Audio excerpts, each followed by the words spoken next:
No, you are telling me not anytime we meet, we have to push on. Not anytime we have to. Okay, why should we meet then? I will spend the whole week without seeing you. Finally, you come, we meet. And you don't want us to. I beg you. Just a shift. In fact, you just see me just move clothes. When they tell me, say, not anytime we meet, we must. We must. We must. We must, yeah, we must. They ask me stupid question. Who close me, could they do that thing? Fast time they go. I suppose go back to my mama's house. They'll not shout me. You see, 20 years ago, a lot of women actually married as virgins. And people don't really understand the importance of this thing, keeping your virginity. I've actually explained how women control sex while men control marriage. And you see, back then, getting access to sex was very, very difficult to get. In fact, except you were either getting it from a prostitute, who were very few in number, to get sex was one of the most difficult things a man could gain access to from a woman. So during that era, commitment was very easy to get. Why?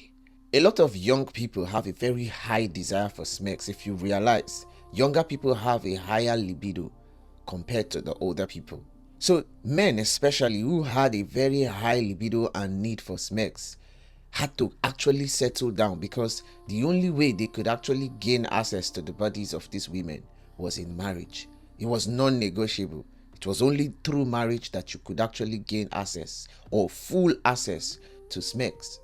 And it's not just because the society or the families were actually prohibiting these girls from meeting the boys, but even the girls themselves, they wanted to keep themselves. Like, it wasn't easy to actually gain access to a woman's body back then, no, where you won't even see the girl. When most times you had to see her maybe under a tree and for a very short period, because even when she's leaving the home, she's actually given a time period. So men, they were very, very limited in getting this women's body. Like, the access was very limited. So a lot of men actually settled down because of konji. It wasn't really just love.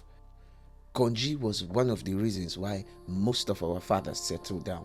And you might not really understand why this was important, because a lot of them married at a very young age. So now, why would a man get married when they can easily quench their konji from most of these loose girls?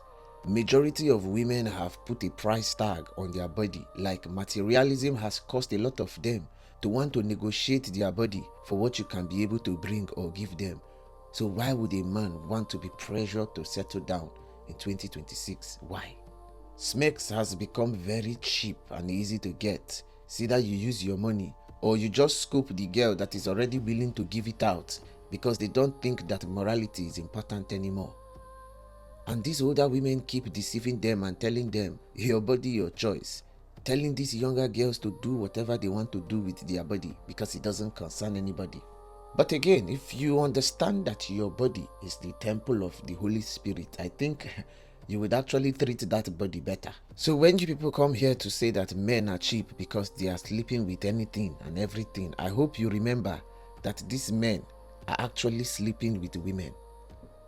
Okay, maybe very, very few that are on the other side, but majority of these men are sleeping with loose women. And I already told you that women are the gatekeepers of sex. So right now, because the gatekeeper don't open door for everybody to fit enter, that is why a lot of men are actually gaining access to this sex. So I know that men are cheap, but when you don't share this speakers finish, and then you now want to settle down and look for real commitment, that is when you will realize that these men are not cheap. I'm not advising anybody, Please, do you, boo, and have a good day.